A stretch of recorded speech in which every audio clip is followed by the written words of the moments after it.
Taip, prašom. Šitą, sveiki. Šitą dar norėjau paklausti, kiek kainuotų pas jūs išlup dantį. Danties rovimas mūsų klinikoje 250 litų. Oi, ne. Labai brangu. Tai ko tai brangu čia pas jūs? Ką reiškia, ko tai brangu? Nu, tai jūs suprantat, kad tai yra darbas, tai yra sterilumas, tai yra įrankiai, tai yra nuskausminamieji. Ne, tai aš suprantu, bet tai čia Tauragė, supranti, ne taip koks miestas. Na, bet visą tai kainuoja, jūs suprantate.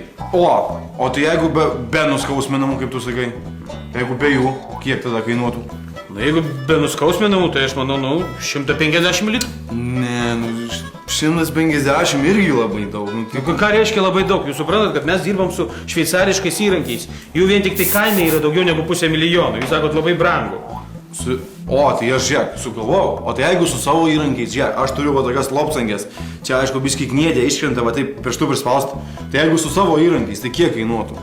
Čia laiky, kad neiškristų. Nu va, su šitais galima rauti. Jeigu su savo įrankiais, nežinau, už 50 litų aš jums nušrausiu kažkaip. Ne, 50 daug. Ką reiškia daug? Jūs suprantat, jūs steriliai. Čia viskas yra sterilu, jūs esate klinikoje, o ne kažkokiam Rusijai. Ne, tai šitą visą bazarą, tai aš suprantu.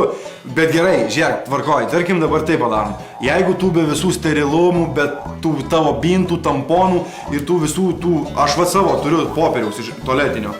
Va, tai kiek jeigu su savo popierium, su savo įrankiais, kiek?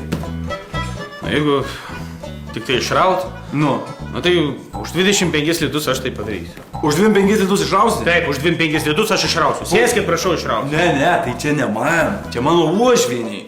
Ana jinai mašinoje sėdė, aš einu atvesiu, gerai? Gerai. Už 25 padarai. Tai jau kažkaip. Bazaras, tu atvedu, palauk, niekur nedink. Aš kur, Janytę savo atvedu.